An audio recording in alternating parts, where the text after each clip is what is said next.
शेतकरी कर्जमाफीला मंत्रिमंडळ बैठकीमध्ये मंजुरी देण्यात आली। आचारसंहिता असल्याने अधिकृत घोषणा नाही। 2 लाखांच्या कर्जमाफीवर शिक्कामोर्तब झालंय। 56 लाख शेतकऱ्यांना लाभ मिळणार आहे।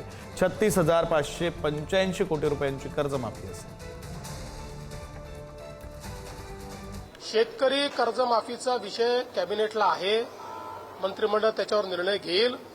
पण आम्हाला इलेक्शन कमिशननी अट टाकली आहे, जेव्हा आम्ही त्यांना परवानगी मागितली तसं त्यांनी अट टाकली आहे की तुम्ही विषय मंजूर करून पुढची कारवाई करा, पण त्याची घोषणा तुम्हाला करता येणार नाही। त्यामुळे आम्ही आज अधिकृत घोषणा इलेक्शन कमिशनमुळे करू शकत नाही। आज आम्ही निर्णय घेऊ, निर्णयाप्रमाणे कारवाई सुरू करू, इलेक्शन संपल्यानंतर त्याची घोषणा करू। निवडणुकीचा आणि निवडणूक आयोगाचा बागुलबुवा दाखवून त्याची घोषणा करता येणार नाही असं सरकार जे सांगतंय ते धादांत खोटं आहे।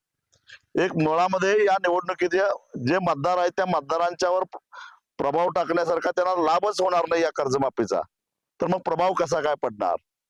रात्रली गोष्ट निवडणूक आयोगाच्या आडून सरकार गुपचूपपणानं काही लोकांच्या खात्यावर पैसे जमा करून जो शब्द दिलेला होता 7/12 कोरा करायचा त्याच्यापासून कुठेतरी पळ काढू पाहतंय।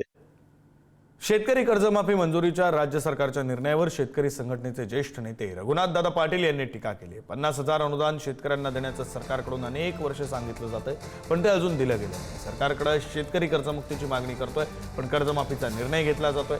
सरकारला कर्जमाफी आणि कर्जमुक्ती यातला फरक कळत नाही। सरकारला द्यायचं नाही म्हणून आचारसंहितेची सबब सांगितली जाते। केवळ मतांसाठी खोडसाळपणा चालू असून सरकार शेतकरी विरोधी आहे असा आरोप रघुनाथदादा पाटील यांनी केला।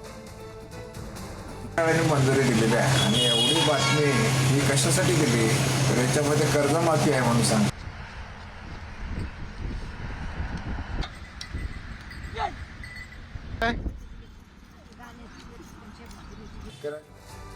तुला सरकारने मंजुरी म्हणजे मंत्रिमंडळाने मंजुरी दिलेली आहे आणि एवढी बातमी ही कशासाठी दिली तर याच्यामध्ये कर्जमाफी आहे म्हणून सांगतात। 50,000 रुपये आणखीन नियमित कर्जफेड करणाऱ्यासाठी अनुदान देणार आहे म्हणून सांगितलं, परंतु ते 50,000 गेले अनेक वर्ष जाहीर केलं जातं, परंतु शेतकऱ्यांना मिळत नाही आहे।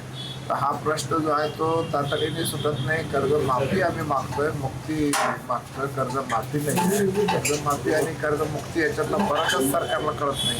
तर कर्जमुक्त शेतकरी झाला पाहिजे ही आमची मागणी आहे। महाराष्ट्रातल्या शेतकऱ्यांना सरसकट कर्जमाफी हवी, रविकांत तुपकर यांनी ही प्रतिक्रिया दिली। आचारसंहितेचं कारण पुढे करू नका असंही त्यांनी म्हटलंय।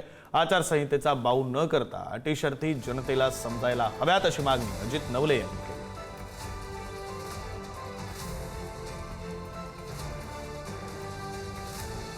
केली। घोषणा करता कशाला?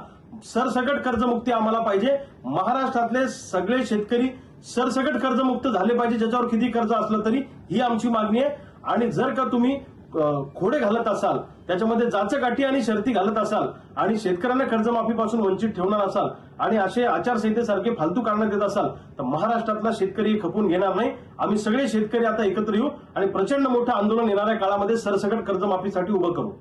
शेतकरी कर्जमाफीसाठी जो शासनादेश सरकारने काढलाय त्याच्यामध्ये अत्यंत जाचक अटी शर्ती लागू करण्यात आलेल्या आहेत।